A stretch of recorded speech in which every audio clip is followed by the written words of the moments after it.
Mari kita rayakan Idul Fitri dengan hati yang suci dan tulus agar kebahagiaan dan keberkahan senantiasa menyertai langkah kita.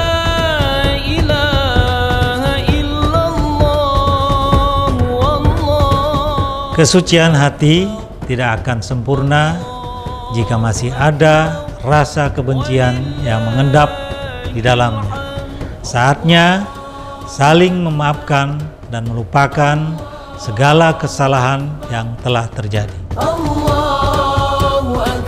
Semoga ibadah puasa kita menjadi sumber berkah dan kembali pada fitrah yang suci.